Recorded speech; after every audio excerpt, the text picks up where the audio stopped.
घने और शांत जंगल के बीच एक पवित्र आश्रम स्थित था। वहां एक कुटिया में महर्षि वशिष्ठ ध्यानमग्न थे।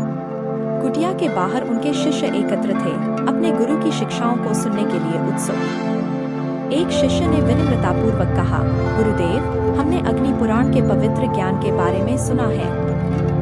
कृपया हमें इसके रहस्यों से अवगत कराएं। वशिष्ठ ने मुस्कुराते हुए कहा, पुत्रों, अग्नि पुराण कोई साधारण ग्रंथ नहीं है। इसका ज्ञान स्वयं अग्निदेव ने मुझे प्रदान किया है। इतना कहते ही अचानक आकाश से दिव्य प्रकाश प्रकट हुआ।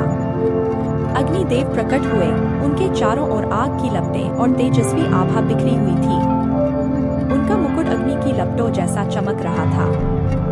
वशिष्ठ, अग्निदेव ने कहा, यह ज्ञान शिष्य मंडली को दो, क्योंकि इसमें सृष्टि, धर्म और मोक्ष के गूढ़ रहस्य छिपे हैं। अग्निदेव ने सृष्टि की उत्पत्ति के बारे में बताया। संसार की रचना 5 तत्वों पृथ्वी, जल, अग्नि, वायु और आकाश से हुई। इनका संतुलन जीवन को संभव बनाता है। शिष्यों ने अपनी आंखों के सामने ब्रह्मांड की सुंदर छवि देखी, जिसमें तारे, ग्रह और तत्व एक साथ घुल मिल रहे थे। इसके बाद अग्निदेव ने धर्म और सत्य के महत्व पर प्रकाश डाला।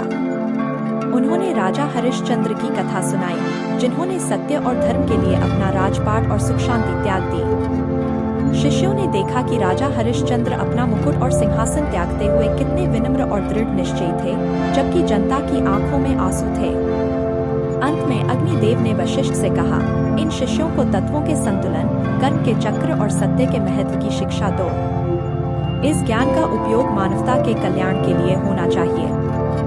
यह कहकर अग्निदेव अंतर्धान हो गए, लेकिन उनकी दिव्य आभा जंगल में बनी रही।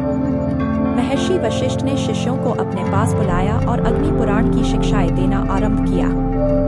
आश्रम में ज्ञान का प्रकाश फैलने लगा। शिष्य मन लगाकर सुनते, पांडुलिपियां खोलते और अपने गुरु के शब्दों को आत्मसात करते। वर्षों बाद इन शिष्यों ने अग्नि पुराण के ज्ञान को दुनिया के हर कोने में पहुंचाया। सत्य, संतुलन और ब्रह्मांड के दिव्य रहस्यों ने मानवता को एक सूत्र में बांध दिया।